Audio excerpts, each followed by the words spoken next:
Bonjour. Nous allons parler aujourd'hui du premier observatoire français qui a été fondé à Bagdad en 1785. Il a été fondé par Beauchamp, Pierre-Joseph, astronome, géographe, diplomate. Il est arrivé à Bagdad en 1782. Puis, il a été désigné par Rousseau comme vice-consul de Bagdad. Beauchamp poursuit la mission dont il avait été investi par l'Académie.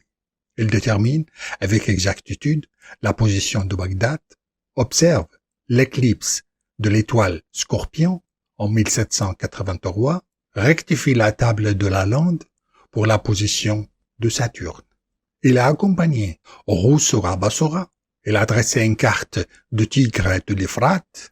En 1785, il a installé un vrai observatoire dans la maison des pères missionnaires, faisant graver sur le fronton de bâtiment l'inscription latine. Observatoire construit à Bagdad, rénové après les Chaldéens et les Arabes par la générosité du roi Louis XVI et de son ministre, qui l'ont enrichi de nombreux instruments. Grâce à ces instruments astronomiques, Beauchamp a pu déterminer avec précision les positions terrestres, dresse les premières cartes précises de la Mésopotamie, vérifie les théories de Méchain sur les éclipses de lune et les Pléiades, observe le passage de Mercure devant le Soleil le 3 mai 1786. Au total, il étudie plus de 5000 étoiles et 124 éclipses de satellites entre 1782 et 1786.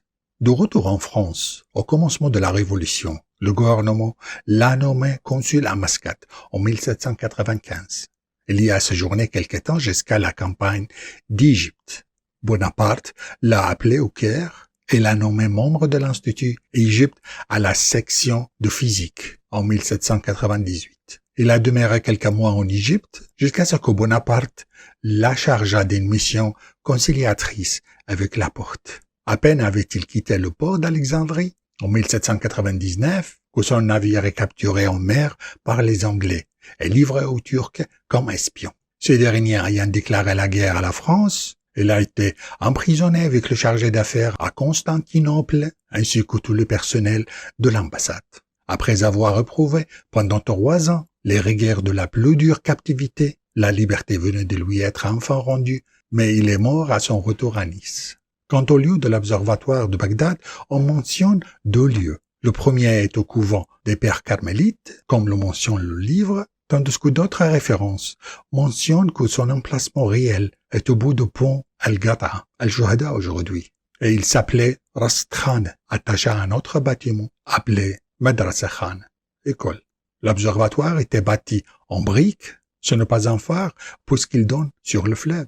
Le chercheur Yacoub Serkis a mentionné « J'ai vu en 1923, chez les Carmélites de Bagdad, des cartes astronomiques qui forment un livre de Beauchamp. Après l'ère babylonienne, comme il a été gravé sur le fronton de l'observatoire de Beauchamp, durant laquelle des observatoires ont été construits. Et après l'ère abbasside, qui a connu de nombreux observatoires astronomiques en Irak, vient cet observatoire pour nous donner de la lumière. On peut arriver à son emplacement facilement. Il est possible de sentir sa présence et son beau passage. Et Bagdad garde toujours ses secrets et ses histoires. Elle était dans le couvent qui donne aujourd'hui sur l'arrière Rachid d'un côté et sur l'arrière Jumhuri de l'autre côté, à Sharjah ou au bord du pont. Et quand je passe entre les 2 sites, je trouve qu'ils ne sont pas loin. Les 2 sont à l'intérieur de l'ancien mur de Bagdad. Merci.